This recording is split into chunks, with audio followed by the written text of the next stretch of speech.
Well, jobs has been a focus for us for over a year and a half now on Mirror Now, and specifically on the urban debate.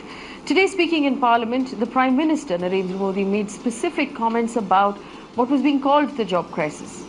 He denied any such crisis exists. Take a look.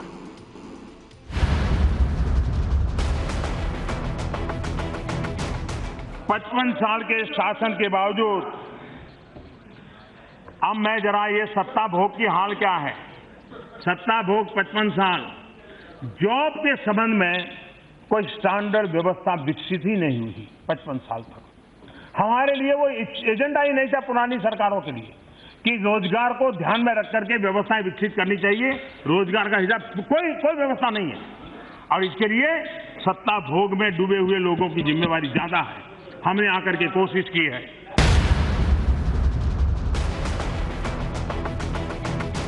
देश में असंगठित क्षेत्र करीब 85 to 90% नौकरियां देता है, जबकि संगठित क्षेत्र सिर्फ 10 से 15% ही जॉब देता है।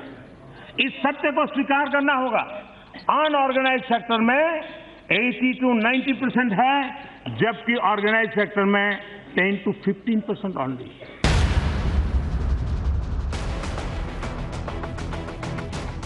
सितंबर 2017 से लेकर नवंबर 2018 तक यानी करीब 15 महीने में लगभग 1,80,00,000 लोगों ने पहली बार प्रोविडेंट फंड का पैसा कटाना शुरू किया। ये बिना रोजगार होता है क्या? हाँ, इनमें से 64% लोग हैं जिनकी उम्र 28 साल से कम है। हमारे देश में मार्च 2014 में करीब 65 लाख लोगों को नेशनल पेंशन सिस्टम एनपीएस में रजिस्टर किया गया था। पिछले साल अक्टूबर में ये संख्या बढ़कर के 1,20,00,000 हो गई। क्या ये भी बिना नौकरी के सब हुआ होगा क्या? कोई ऐसे ही कर देता होगा क्या?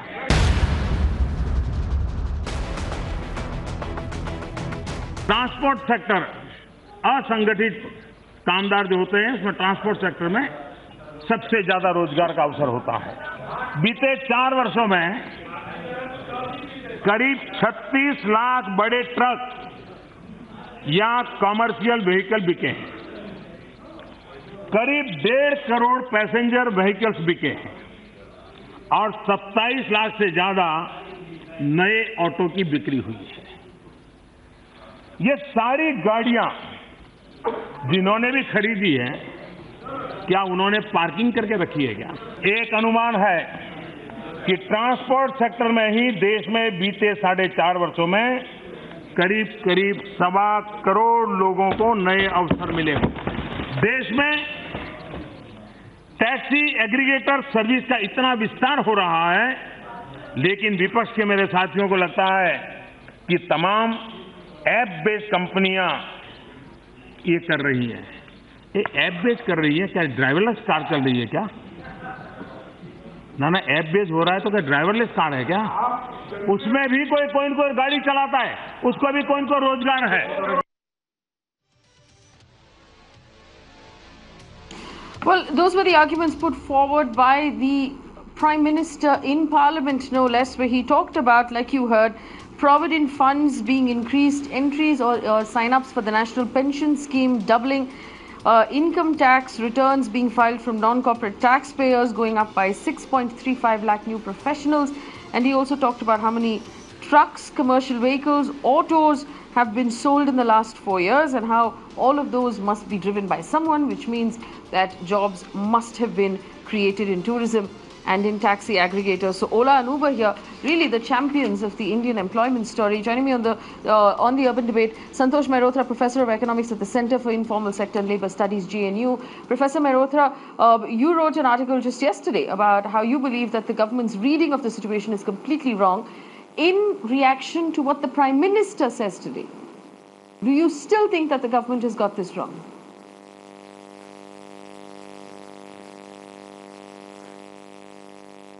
Of course, it's regrettable but true that the government has got it wrong.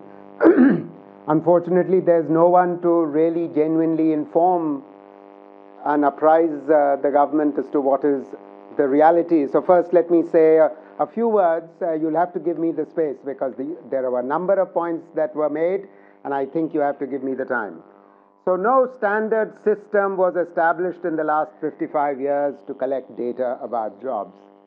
Regrettably, totally untrue. Since 1973-74, the employment-unemployment round of the National Sample Survey has collected data on the basis of exactly the same definitions over a period of time, consistent data. Point one. So good is our NSS that in fact our NSS goes around supporting and providing technical assistance to other developing countries.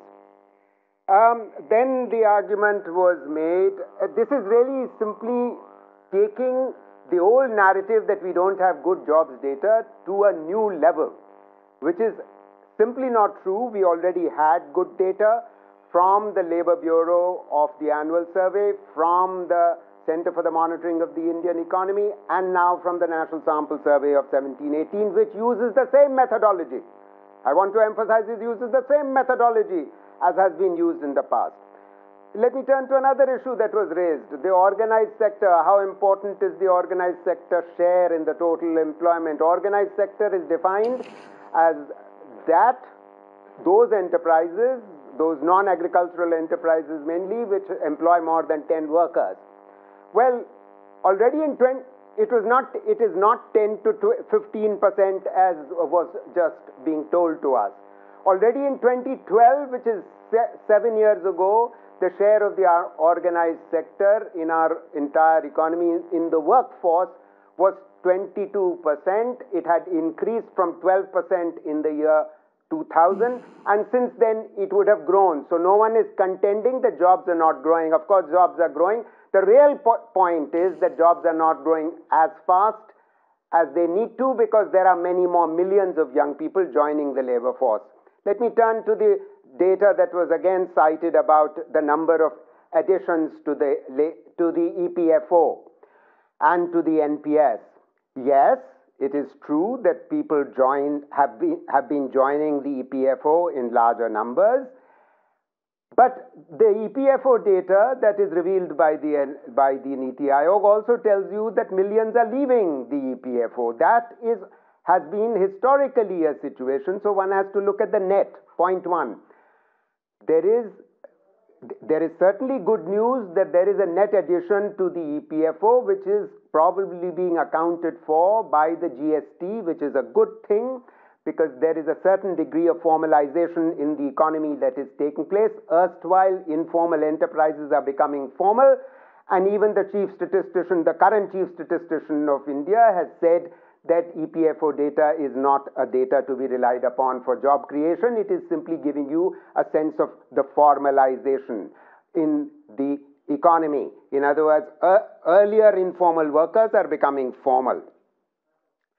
There is, as far as these other data were being pointed out, oh, so many trucks sold, so many commercial vehicles, so many Ola, Uber, so many Mudra loans. Yes. The fact of the matter is that all of this unorganized sector work is captured. No, let me finish, Faye. All of this is captured by the annual survey of the Labour Bureau, by the CMIE, and by the NSSO 17-18, and all of that is showing that after including all unorganized sector jobs, the unemployment rate has increased between 2012 and 2017-18. Okay. Thank you. All right, Professor Mehrotra, let me bring in the other two members of the panel right now. So what you're saying basically is that you are not convinced by any of the arguments that were placed by the Prime Minister before Parliament. You believe, and like you said, that we do have a crisis and the government is reading it wrong. Bhaskar Ghosh of the BJP, what is your response to Professor Santosh Mehrotra? The fact is that the government keeps seesawing between we have data, we don't have data. We have data, we don't have data. Which is it? Do you have the data or don't you have it?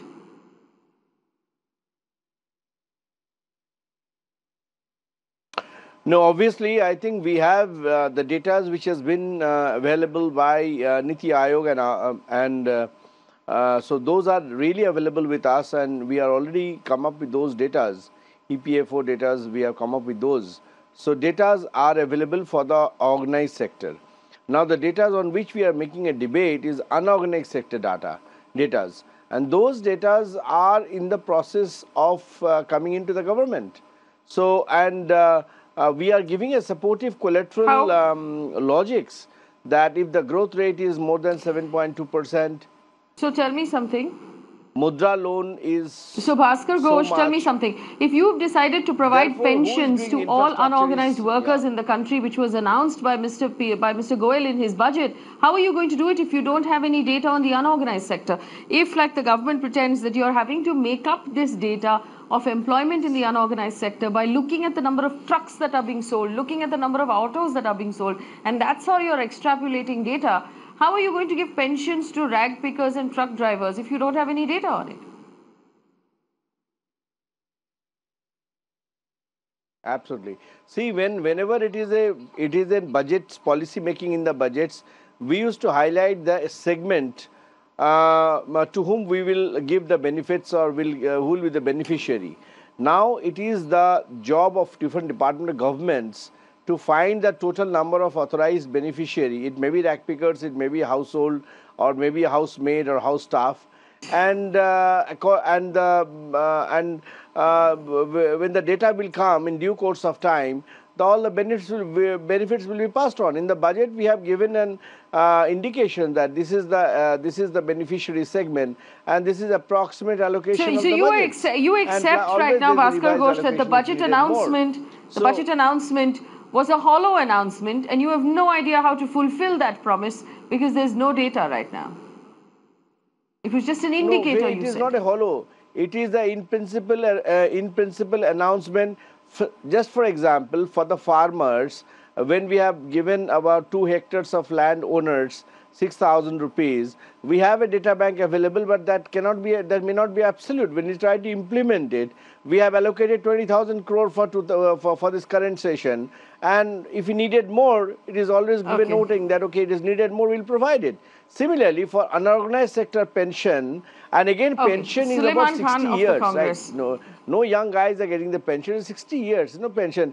By the time 60 years, people will come, One they second. have to So, also sorry. contribute. A lot of things will come up Bhaskar very, Ghosh, you very must do better. You practically, must do and your based reading on that, before we'll you come provide in. it. Pension is to be handed out to someone who's 60 years, but according to what was announced in the budget, it has to be signed on when someone is between 18 and 29 years old. So, yes, you will need data of every new person who has a job or has an unorganized job in India. And you seem to have made that mistake there. Suleiman Khan of the Congress, what is the Congress's response to the Prime Minister's arguments in Parliament today?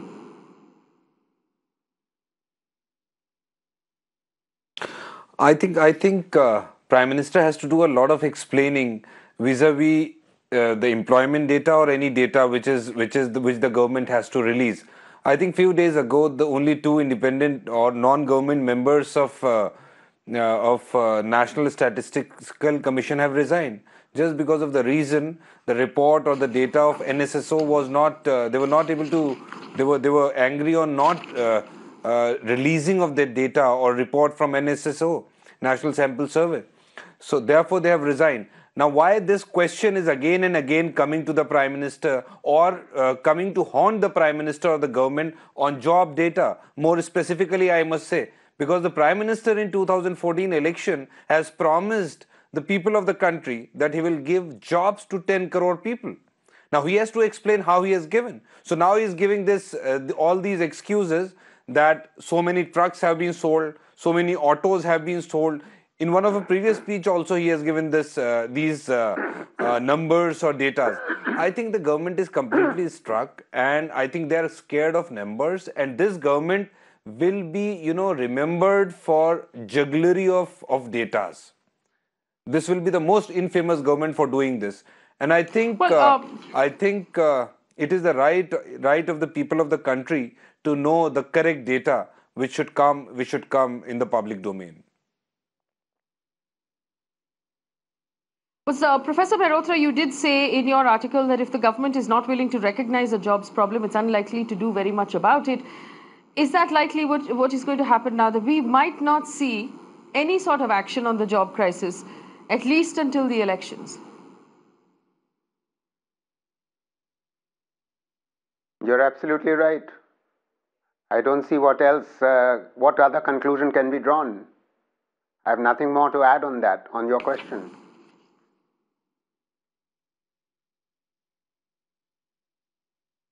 Well, we will, of course, take a closer look at this entire matter once we've had a chance to break down data around everything that has been placed before us as far as the jobs argument is concerned. But for now, I want to thank my panel for having this conversation with us, specifically Professor Mehrotra. Thank you for joining us on the channel on such short notice.